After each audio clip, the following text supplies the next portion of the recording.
L'hibiscus, comment on le voit du point de vue de l'Ayurveda, quelles sont ses propriétés? Je suis Rita de la chaîne Ayurnatur, la chaîne où je vous parle de Ayurveda et de naturopathie. Et aujourd'hui, je voudrais vous parler du l'hibiscus, qui est donc une plante qu'on connaît souvent sous forme d'effusion ou sous forme de le jubi sap, qui est plus connu, qui vient d'Afrique. Mais aujourd'hui, je voudrais vous parler un petit peu de l'approche ayurvédique, comment est-ce qu'on va voir cette plante. Donc là, j'ai de l'hibiscus qui vient du Togo, en fait. Et il ne venait pas du tout dans cette boîte, en fait, ça vient de... En Afrique, on achète par kilo, donc j'avais acheté 1 kilo d'hibiscus qui venait donc dans un sac en plastique qu'on ne sait pas trop qu'est-ce qu'il a fait avant, mais c'est comme ça en Afrique que ça marche. Et du coup, en fait, c'est une plante, en fait, c'est une fleur que vous pouvez voir dans des pays un peu plus tropicaux. Elles sont très belles, il y a des fleurs de toutes les couleurs et en général, pour les raisons thérapeutiques, on va utiliser plus la fleur qui est rouge. Et on la fait sécher, en fait, on récolte cette fleur des arbres et on la fait simplement sécher au soleil. Et du coup, elle se ratatine toute comme ça et ça revient à des petites choses comme ça.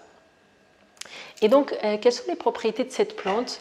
Elle est astringente et elle est douce, donc elle a ces deux saveurs, et elle est aussi très rafraîchissante.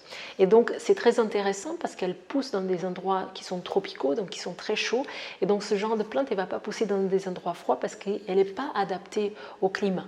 Donc chez nous, l'intérêt d'utiliser cette plante, ça va être vraiment pendant l'été, quand il fait chaud, pour rafraîchir un petit peu le corps. Et puis en termes de intérêt thérapeutique, elle va être très connectée à tout ce qui est la flore urinaire, donc pour les cystites et des problèmes comme ça. Et elle va aussi être un bon purifiant du sang. Okay, donc pour ceux qui sont un peu plus dans l'anatomie physiologie en Ayurveda, donc elle est très intéressante pour nettoyer Rakta, le sang. Donc elle est clairement associée au Pitta et clairement associée au nettoyage de Rakta. Donc elle va être intéressante du coup pour tout ce qui est problèmes menstruels, des douleurs menstruelles, tout ce qui est lié avec le problème du cycle féminin, qui sont liés à un excès de chaleur, donc à un excès de pitta. L'hibiscus va être intéressant là-dessus. Et pour tout ce qui est cystite, pour tout ce qui est problème urinaire, pareil, elle va être intéressante si le problème urinaire il va être associé à une augmentation de pitta.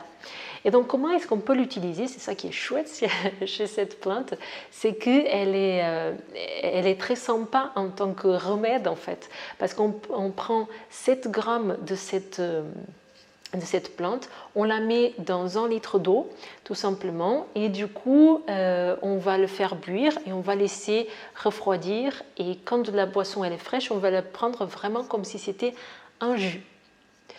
Voilà ce que je voulais vous dire sur les hibiscus. J'espère que cette vidéo vous a plu.